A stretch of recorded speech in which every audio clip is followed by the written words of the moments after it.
Harnessing the power of talk radio. Brandlive.co.za. Welcome once again to all our listeners to the Fashion Blueprint, the show that we discuss all things fashion, live and direct from the 27 boxes and brandliveradio.co.za. As you know, I am not alone. I always fly with my wannabe queen, Vanya Mangaliso, my wife. Wannabe queen? I thought it was Queen of Joburg.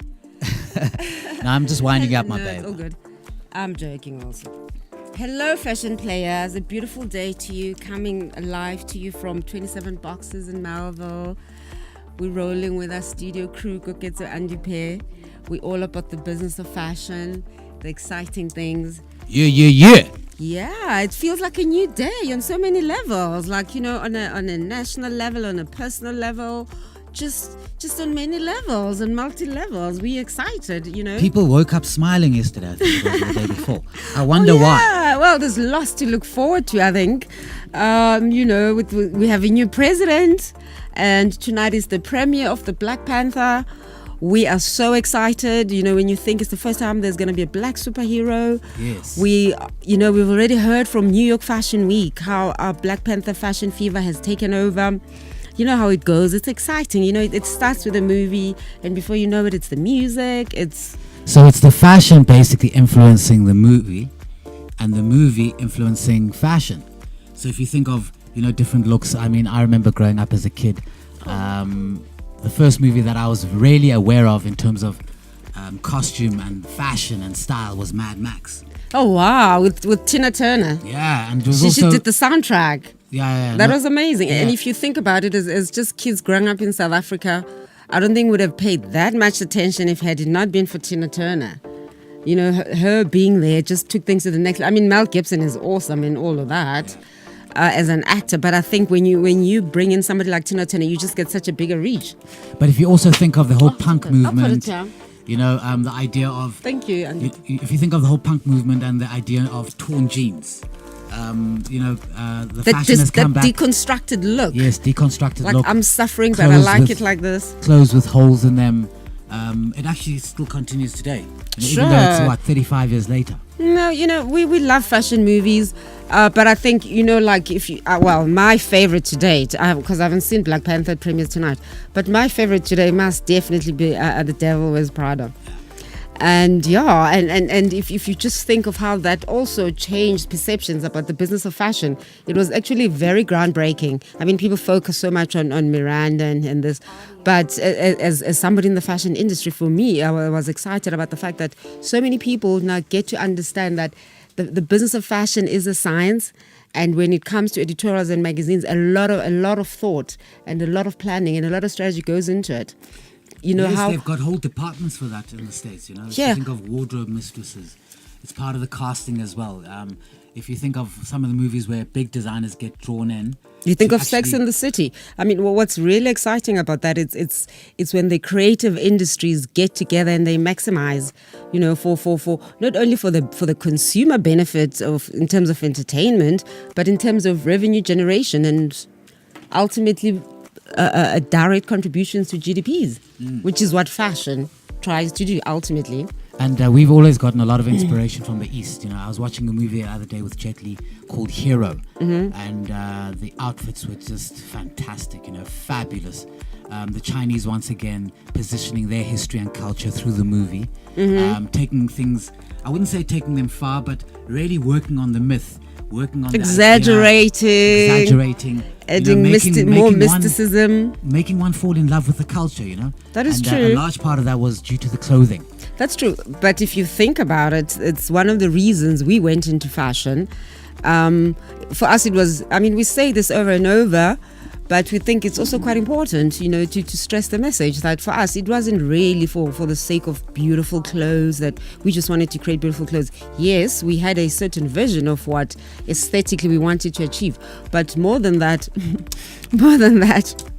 we saw fashion as a vehicle to drive certain messages as a communicator. If you think about it, it was really the fact that with fashion you could provide jobs, but most importantly, specific to us, South African fashion, the fact that it's so it requires a lot of aesthetically. Our offering has a lot of handcrafting, which means it's labor intensive, and if it's labor intensive, it means it creates jobs. But more important than that, the point I was trying to make, I'm digressing now, was that it was about the preservation. Yes, the handcrafting is sure. It's about the preservation of certain skills. Like for instance, if you think you look at my earrings. This is a skill that, if not preserved, could be lost. You take this scarf. This is hand printed, okay? Hand block printing. Somebody has to learn the art. Thank you. And if we don't make sure that the lady who can block print for us is kept going, the skill will be lost. What we're finding in many of the trades, you think of one of our bag producers, God bless his soul, Mr. Lala. When he passed on, nobody in his family could continue to craft the shoes and bags as he was for us, and that was a huge loss to us. Yeah, handmaking skills are becoming shorter and shorter. And so that preservation. As long as we are not practicing these skills, they'll be lost to us forever, And so that preservation becomes important, which is one of the main reasons we got into fashion, because we saw a certain type of beauty that was not represented aesthetically, not even locally. I mean, now we're busy we're busy trying to make sure that South African fashion gets exposure on a global platform.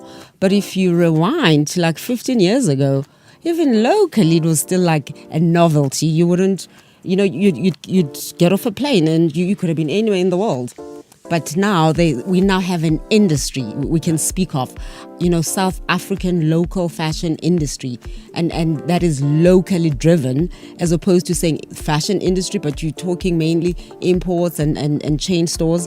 Now there is an industry with examples and successes you can name and say this is how they're doing it. So also one of the benefits is we've since gathered a lot of intellectual property for the industry. So it's exciting. And talking about that, the rand this morning. Wow.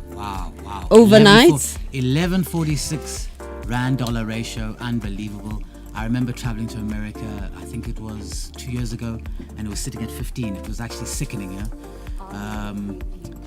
that just speaks to the change of presidency, change of leadership. Lots of things. I think South Africa has been waiting, and the time has come. Like I said earlier on, people woke up smiling on Wednesday. Sure. The irony is, at the moment we're busy working on our export drive. On a bigger export drive, to set up and have a base overseas. And obviously, something when the rand does so well, it obviously affects us. So it was a bit of a mixed blessing this morning, because we're learning to understand what will drive profitability in our business, and to increase revenue sales. I mean, export for us is going to be a very, very and crucial market for us. And already we're serving 32 to 40% of the clients we serve in our stores are tourists. Conservatively would say 30. And obviously coupled now with the fact that we want to purposefully and export to foreign markets. The rand strengthening, obviously it's good for the country in that it stops inflation. The Reserve Bank is able to lower interest rates. But lots of benefits, yes. As an exporter, we wanted that 15-to-1 ratio, obviously, to make more money. Yeah. But I think, But I'm sure we can offset it elsewhere. Locally, I think locally that's what's going to happen. It will offset itself locally. Sure, and the better performance of the rand means there'll be other benefits just the general better performance of the country, which is what we're excited about. And the fact that it is the beginning of the year, this change has come at the beginning of the year, I think that also says a lot. And President Cyril Ramaphosa is going to people are able to today. Oh wow! People are able to plan and forge ahead. And what a love letter to the country when the president gave us this gift of ushering in a new dawn. I think it was a gift. Many people are like, oh no, he dumped us on, but I think it's obviously in good jest he dumped us on Valentine's Day. But I think it's so amazing that he gave, it was a gift. It was a serious love letter to the country that, listen, they say if you love something, set it free. If it comes back, it's yours. If it doesn't, it was never. I think he followed that advice. Wise word. For Set me, it free. For me, the greatest thing is it proved that our constitution is strong. It We have a also proves democracy. that we've got a fully fledged democracy. When Mr. Zuma was stalling, not that he wasn't going to leave, but people were quite Well, on worried. that point, a big round of applause for South African democracy. Yeah. I know it's not the best in the world, but it's definitely one of the most liberal constitutions, one of the most working. But you must And also it's put also in context. it's also encouraging to know, like you were saying, that we do work in a country with laws, and we look forward to more demonstrations of such. And as parents, it was also so amazing to be able to witness that with our children, because we grew up in a very different South Africa, and you would hope that your kids could inherit an even better South Africa. And it's exciting. And also, what we must also not forget as South Africans is that we are a young democracy. Sure. I mean, you look at other democracies that have been running for the last 300 years in Europe. I mean, America as well is looking at about 300 years of democracy. Oh, God bless America. And while we're at 24 it. years, we've done well. We've done well. I think also the South African public as well has responded well, and we can be proud of ourselves. These are teething problems that we're having at the moment, but I think the future is looking bright. There is a new dawn. There is hope and a sense of upliftment. And I think the change that we want in this country must come from each and every individual. Whatever it is that you are doing, whether you're sweeping the street, parking cars, or you're a stockbroker in Sandton. Excel, Do it baby.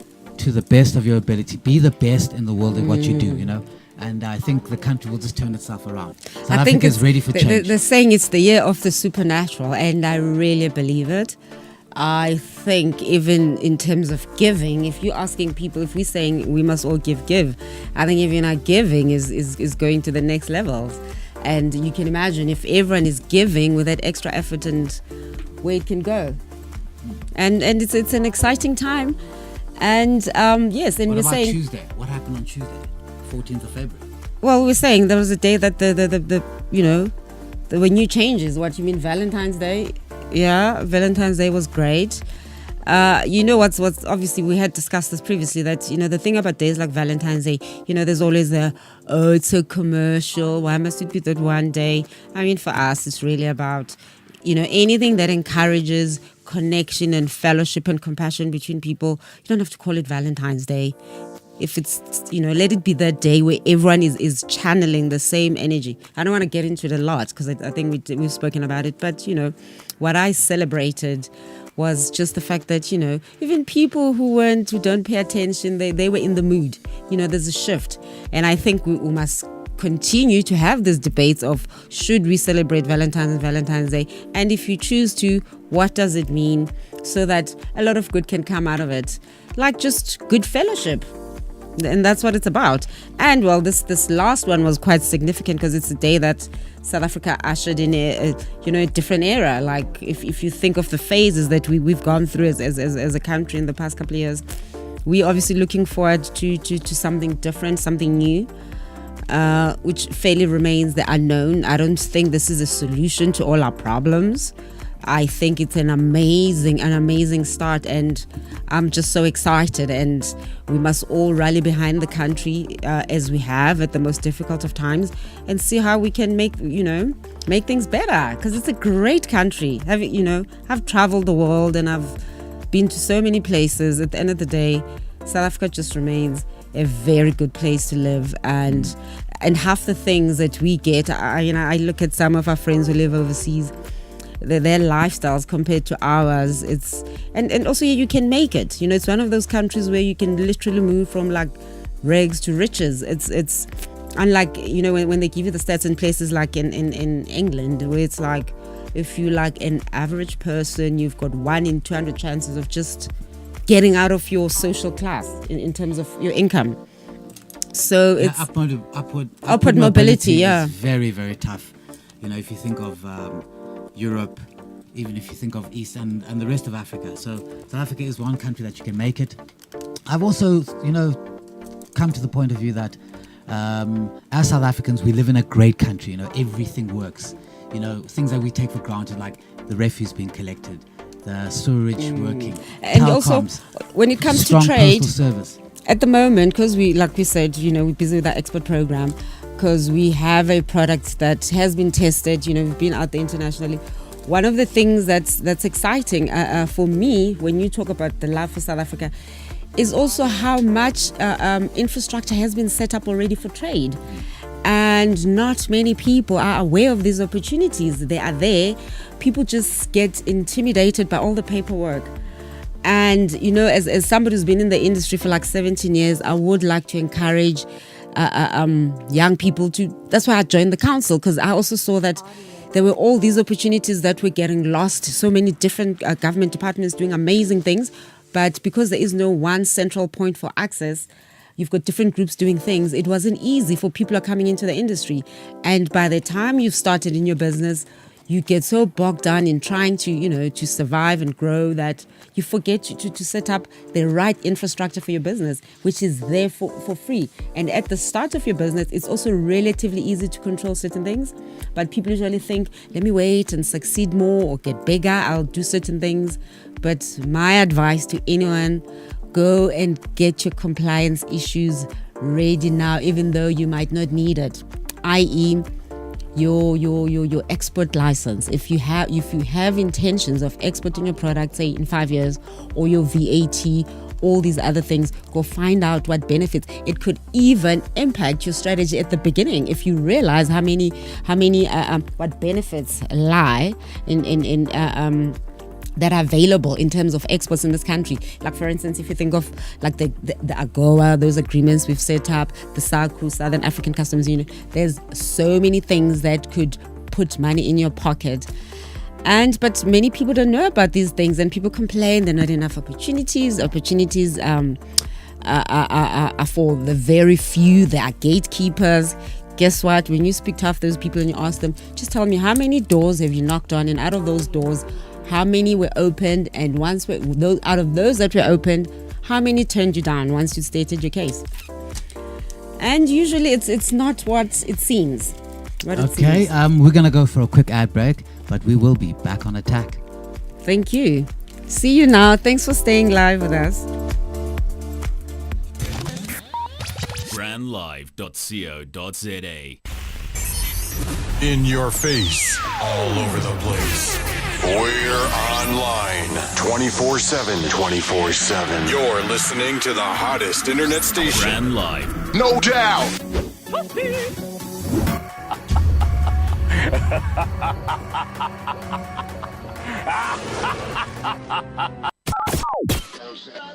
Harnessing the power of talk radio. brandlive.co.za.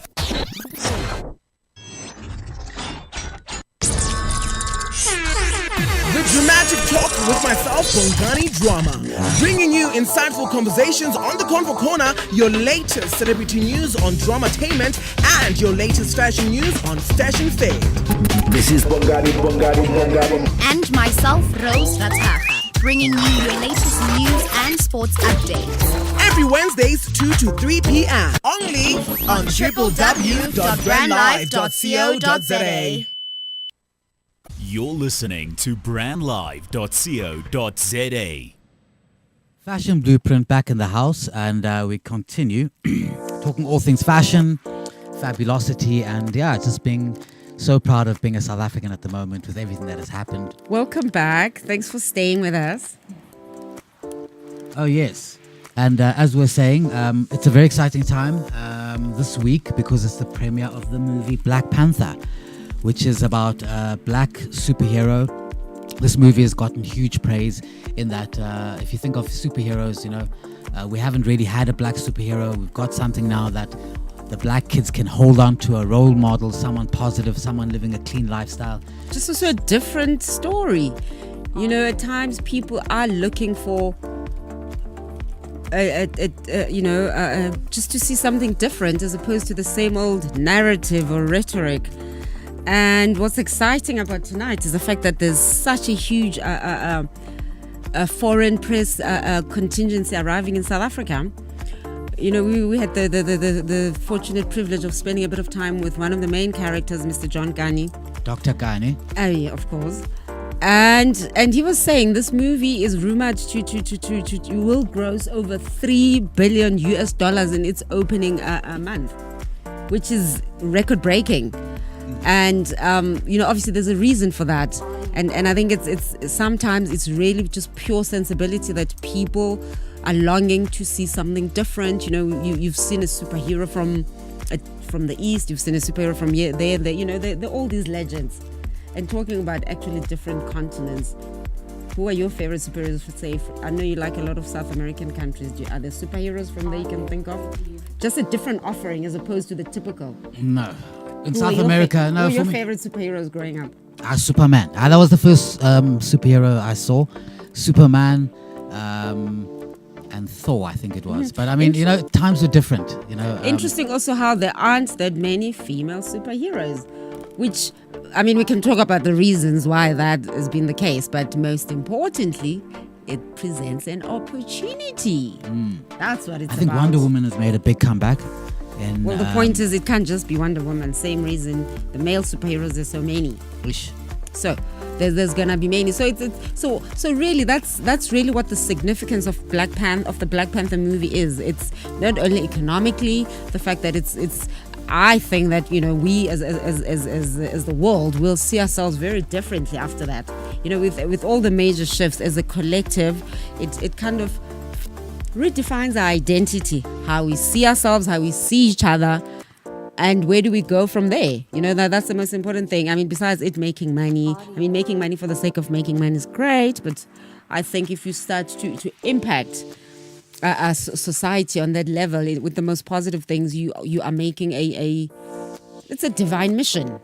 I think also what is fantastic about this movie is that you've got 200 foreign press who have come in to do interviews. Well, it's built to be the premiere for Africa. It's not just a Joburg premiere or a South African premiere. It is an African, because obviously Joburg is the gateway to the rest of Africa. And we also have the wonderful privilege of actually dressing Dr. Kani himself and spending a lot of time with him as well. It was just fantastic, a guy like that, steeped in culture, steeped in tradition, very experienced. And also what's amazing is, when you sit with him, then you actually realize how much as South Africans we have done. It's obviously not the kind of thing that you'll see regularly on Vuzu or whatever, all these channels. It's not covered. But you take a man like that, you think of his career, like you saying the first time you saw him in a movie, The Green Berets, you were how old? I was 7 years old. At boarding school. Now fast forward to how many years later, 35 years later, he is still a leading actor, doing mostly blockbusters if you think about it. Like he's going to be in The Lion King with Queen Bee. That's like, okay, I mean, you can't front on things like that. Those are huge accolades. The world is so huge, and why him? I mean, you can ask yourself that. So it says a lot about what we have to offer South Africa, in the sense that they could have gone anywhere, but they go with him. And so it's exciting. And he's also doing another movie, another animation. It's The Lion King. And then he's doing the Black Panther. And I think there's another movie that he made that is currently shooting. And these are some of the projects that are coming. And but it's so interesting, a guy like Dr. Kani, who's not on Instagram, and you only think stage, but he's done over 40 movies in the last, I think, 30 years. Or 40 years or whatever it is. Movies with Angelina Jolie, huge Sean superstars. Connery. He's also worked with Roger Moore. I remember he's a very close family friend of mine, of our family. And when I watched him in The Green Beret, I was in total shock and trying to tell the other boys in the boarding school that I know this guy, and they're like looking at me like, manga. That's why you should always take photos. You can produce proof. No, but this was before, mobile telephones. I've always taken photos.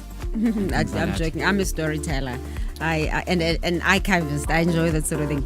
Yes, no, it's really exciting, and not like as we were saying, in terms, because fashion is one of those things that are so visible. It becomes a strong communicator. So it's also opened up so many avenues for other South African creative work. Like I think the stylist for the movie Black Panther is in the country at the moment, and So you can imagine also that the exchange that will happen.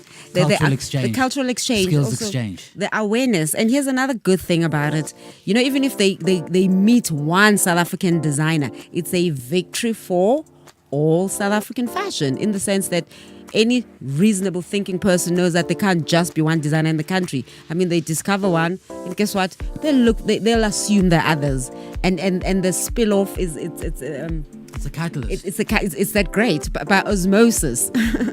By osmosis, everyone benefits. So, and in that sense, if something good happens to somebody else, celebrate it, because ultimately it does come back to you. So that and you know, there are just so many opportunities. And for me, you know, like growing up in the 80s, growing up in the late 70s with apartheid and sanctions, it still boggles the mind that we're having a premiere here. I know that, you know, obviously we have had premieres and things like that, but for the whole filming industry just to be here and focusing on South Africa today, you know, this thing is huge. You know, Well, it's if you look at exciting. E-News, they're broadcasting it live.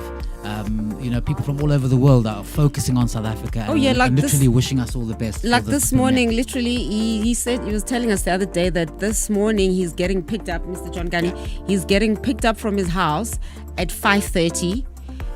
He got picked up at 5:30 this morning to go do press interviews. There's CNN, there's this, to like towards the end of the day. Yeah. And Now, all the big news broadcasters, all your entertainment channels, it's just going to be chock-a-block full of back-to-back meetings. Literally, I think it's so the whole thing is, as a creative, as a business person, as a South African creative and a designer. Now the thing is to say, with so much attention coming into our country and in your particular industry, how can you make this work for yourself? You know, what are the spin-offs? What can you do? How do you benefit? It's really about what you can negotiate. Just remember that in everything happening around you, nobody's going to hand you opportunities. Yeah, an opportunity won't sit on your lap and say, maybe "Here there I am." aren't opportunities, but how can you latch on to this? How does it affect your business? It's like last week we had the same a topic about Valentine's Day, as people who are in businesses that are not entertainment or soft kind of businesses, like, or creative businesses. We said, for once, if you're in construction, how would you use a holiday like the 21st of March to create a sale to generate more sales? Like, how do you link it to sales pitch? A topic that is something as sensitive as March 21. You know what I mean? It's the same thing with something like a premiere like this, in the sense that everyone's looking at South Africa. There's so much attention. Here you are as a South African business person or a creative. How do you tap into this energy, if anything? If anything, how do you use this energy, this greatness that's around you, to take you to the next level? And it's been exciting. I mean, for us, obviously there is a direct link in the sense that we get an opportunity to dress people, you know, that kind of thing. We make more sales and exposure, but there's more. And even in terms of the cultural exchange and inspiration and the attention of the world media, I think also skills transfer. There's going to be a lot of that as well. of course, naturally, by virtue of contact and interaction. But obviously, you know, those things work better with more awareness as the process is happening. If people are aware, you know, we just start thinking like that as people. And so we're excited. You know, it's Friday. And wow, man, let's do this. Yeah, and we're going back to retail, and we're gonna hit it up, hit the afternoon session, and wind down and check out all the fashions at the premiere. See who's wearing what. It's exciting. Obviously, also as people who are behind the scenes in the industry, that to see growth, and maybe it's not things that are obvious to some people, but we're very aware. As the weekend approaches, we're saying to all fashion people, keep your heads up. I know some of your factories are going to be closing today, but Saturday and Sunday, we've all got to be on the scheme. You know, that's what it's about. People work during the week. We're not selling chronic medication. So get into your businesses, get into your shops, get into the markets. Do whatever you need to do to sell. Because come Monday, we all have bills to pay. So as we kick off, I was actually talking to the author of this book today, and one interesting thing he said, this is about, you know, businesses, doubt your doubts about your potential. But one of the interesting things he said was, your working week should start. He wasn't telling us, he was just sharing about his life. He was saying your working week should start on a Sunday, which was very interesting because we work in retail. So our weekends on a Sunday, the free time we have for us, it's usually like from 6 o'clock when we close the shop on Sunday to 8 o'clock the next day, which means you can't go home and start working. But after talking to him, I realized, you know what, you can have that mind shift. And change things around and have a week that starts on a Sunday. So I'd like to wish you a happy new week starting this Sunday, if you should choose to start your week on a Sunday. But, obviously it depends on the kind of industry you're in. So catch us next week, 27 boxes, brandliveradio.co.za. Signing out, over and out. Love from Sangodes, myself, and my beautiful wife, Vanya Mandeliso. Big up. Thank you for the love. Thank you for caring. Thank you for the support. Thank you for the likes and the comments. It's not always about coming to buy the product if it's not accessible or wherever you are. That love of a like, of a comment, acknowledging our presence, we really appreciate. May you continue to read and write.